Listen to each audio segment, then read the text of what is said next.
की कथा को आपने श्रवण किया और उसके बाद भगवान वामन के अवतार की कथा को श्रवण किया। वामन भगवान प्रकट हुए हैं और महाराज बृहस्पति के पास गए हैं। गुरुदेव भगवान के पास आज्ञा ली, महाराज क्या आज्ञा है? गुरुदेव भगवान ने कहा, देवताओं की संपदा को बलि ने जबरदस्ती उठा लाया है, इसलिए तुम जाकर के भिक्षा मांगो उससे और देवताओं की सारी संपदा ले जाकर के वापस करो। सो वामन भगवान आज बलि के द्वार पे पहुंचे हैं, जहां वह यज्ञ कर रहा था। जैसे ही उनके द्वार पे पहुंचे तो देखता क्या है कि लगता है उसको जैसे 5-5 सूर्य एक साथ प्रकट हो गए। इतना तेज भगवान के मस्तक पर। दूर से ही देखा तो दौड़ता हुआ गया भगवान के चरणों में, प्रणाम किया और प्रणाम करके उसके बाद लेकर के आया और उचित स्थान पर बैठा करके उनका यथोचित पूजन किया उसने। और पूजन करके फिर उनसे कहा कि महाराज अब बताइए हम आपकी क्या सेवा करें?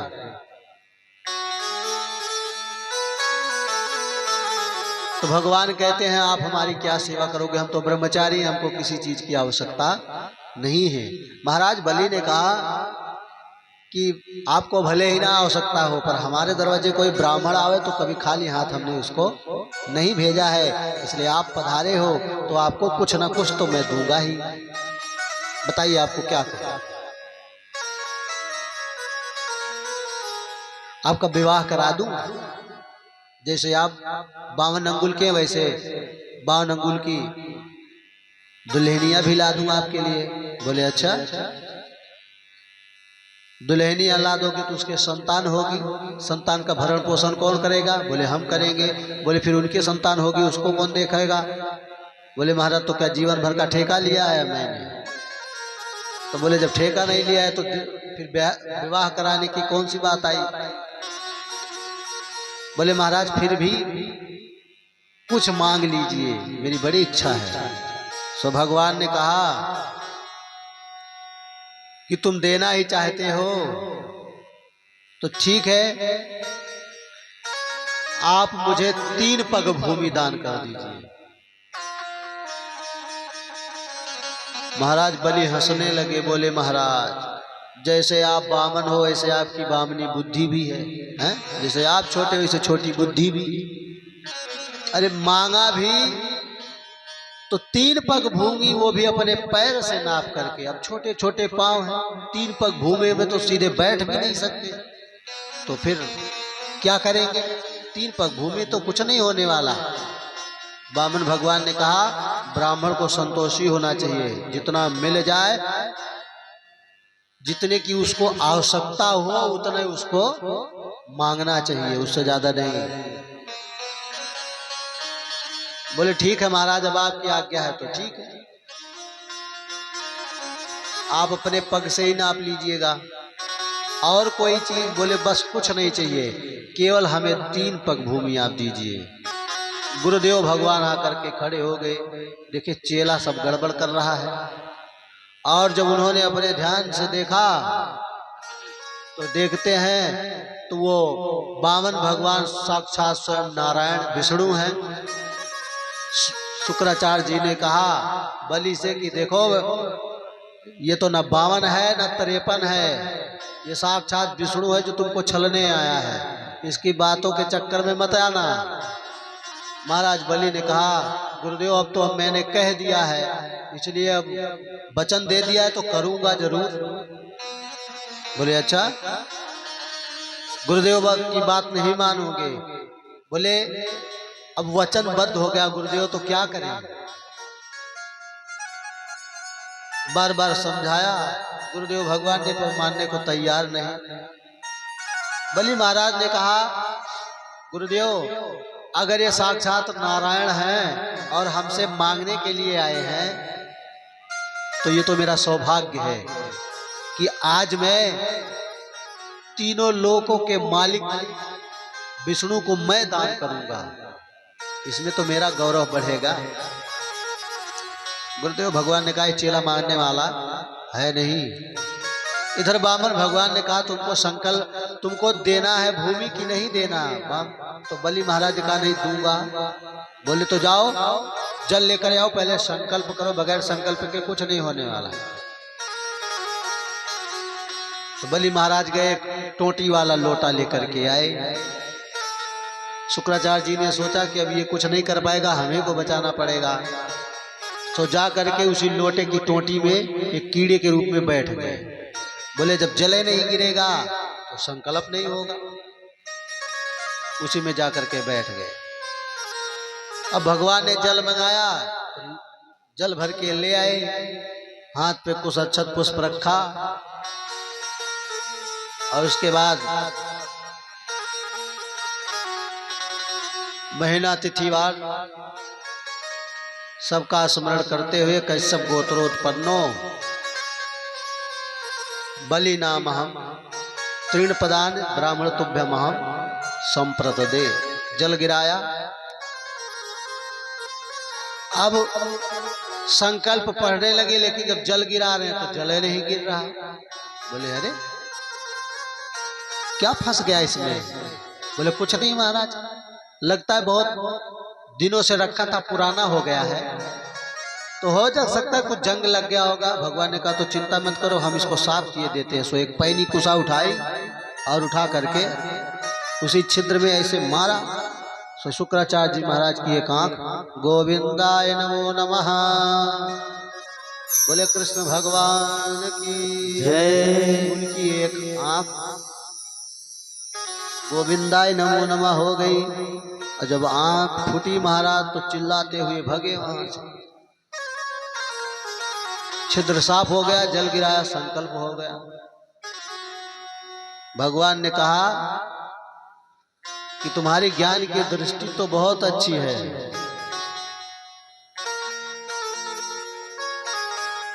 पर नियत वाली दृष्टि तुम्हारी सही नहीं है, देखने की दृष्टि तुम्हारी गलत है। तुमने अपने ज्ञान के द्वारा तो हमें पहचान लिया, पर ये शुभ काम करने से तुम रोक रहे थे, इसलिए जाओ एक आंख। इसीलिए शुक्र का भेद किया जाता है ना। ये जो बनता है ना, जैसे किसी कन्या के संतान हुआ हो तो उसको लाने जाने के लिए बनता है। तो जब शुक्र सम्मुख और दाहिने रहते हैं तो उसकी विदाई नहीं होती। क्यों?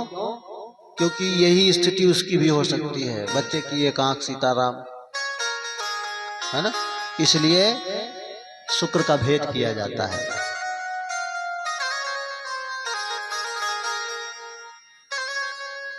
संकल्प हुआ, बोले अब सब हो गया, बोले हाँ हो गया। बोले तो नाप लूं? तो बलि महाराज कहे कि अब तो नापना ही है, अब तो संकल्प कर दिए हैं। तो महाराज बलि ने जब आज्ञा दी तो भगवान ने आज नापा।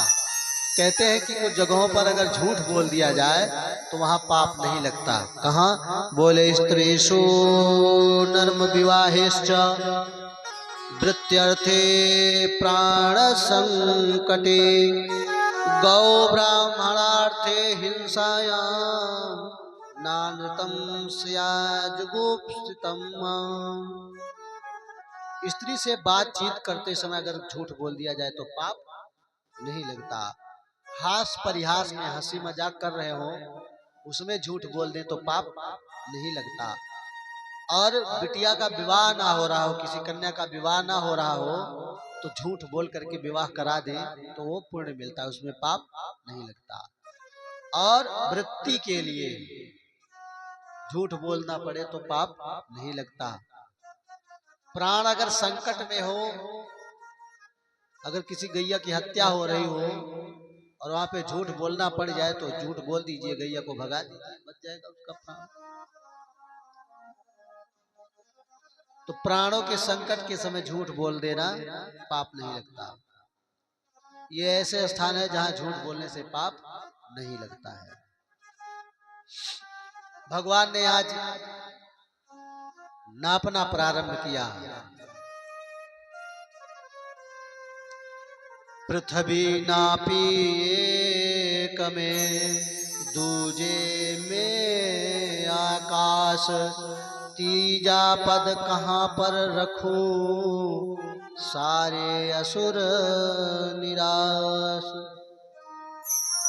भगवान ने पहला पग जब बढ़ाया तो सीधा आकाश मार्ग से निकला। ब्रह्मांड को जैसे ही आकाश को फोड़ करके सत्यलोक में पहुंचा तो ब्रह्मा जी ने देखा कि उनके पद से आघात से ब्रह्मांड का ऊपरी सतह जो है वो फूट गया और उस छिद्र से चिन्मयी जलधारा भगवान के चरणों को धोती हुई भीतर आ गई। तब ब्रह्मा जी ने उसी जल को भगवान के चरण धोए तथा जल को अपने कमंडलू में रख लिया। देव ने भगवान का पूजन स्तुति की और वही जल तीनों लोकों को पवित्र कर रहा है। चरणों से निकली है गंगा प्यारी, जिसने सारी दुनिया तारी, उन चरणों में मैं बलि बलि जाऊं। हे गिरधर तेरी आरती गाऊं। तो चरणों से भगवान, जो ये गंगा जी हैं, ये भगवान के चरणों से प्रकट हुई हैं। सरजू मैया भगवान राम के नेत्रों से प्रकट हुई।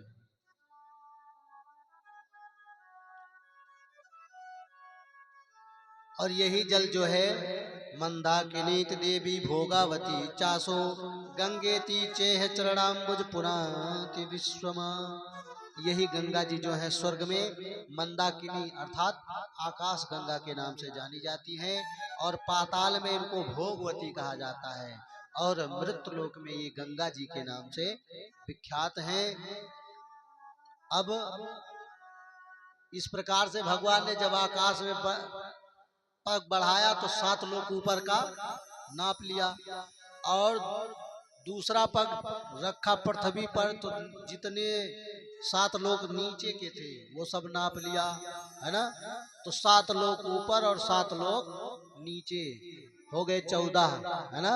14 भुवन एक पति होई। 14 भुवन के मालिक भगवान नारायण हो गए। बोले बलि महाराज अब बताइए ये तीसरा पग कहाँ रखूं। बलि बाधत प्रभु बाढ़ सो तो बरनु न जाई, उभय घरी माँ दीदी 7 प्रदक्ष निधाई। 7 लोग ऊपर 7 लोग नीचे जब सब नाप लिया, बोले महाराज बलि अब ये तीसरा पग कहाँ रखूं। तो महाराज बलि ने कहा, बलि ने कहा प्रभु आप बताइए दान दाता जो दान देने वाला है धन बड़ा कि धनवान बड़ा। तो भगवान ने कहा धनवान। भाई धनवान होगा तभी दान करेगा। तो बोले प्रभु अब तीसरा पैर आप हमारे अपना चरण आप हमारे मस्तक पर रख दीजिए। तो भगवान ने उठा करके अपना तीसरा पैर उसके मस्तक पे रखा और जैसे ही मस्तक पे रखा तुरंत महाराज बलि को रस्सी से बंधवा दिया।